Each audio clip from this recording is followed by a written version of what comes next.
Go Coach. Today we're talking about slab preparation. We're here doing a basement slab, and I want you to see here where they got their grade beams tied in for the load bearing walls. I want you to note that piece of rebar sticking up. That's your grounding electrode, and that's required at footing. You want to get that encased in your footing at the earliest part of your job. Anytime you're putting a new service in, make sure you include a piece of grounding electrode. If you're doing a basement slab, make sure you have your gravel. The code does not require gravel for any type of slab prep except in a basement. So like this is a patio. It's always a good idea to add gravel. But like here, this is front porch. It's not required to have gravel.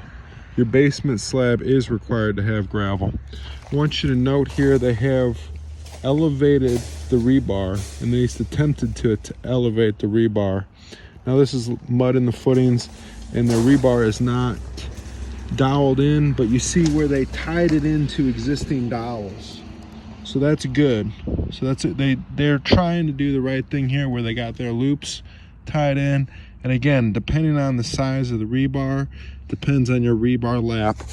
If you're using number 4, which typical homes are, it's typically minimum 20-inch lap for straight pull bars. Again, if you're doing a hook bar, it could be 6 inches, 9 inches, depending again on the type of bar and the type of bend that you're trying to achieve. But biggest thing is people don't elevate their rebar, which you see right there. They have slab chairs, slab bolsters right there, and they've also taken rocks to try to elevate their mesh and wire. Again, if you're going to put in a garage grade beam, make sure again you have the rebar up minimum 3 inches off the grade. Obviously it can't have water, loose soil, all that sort in it.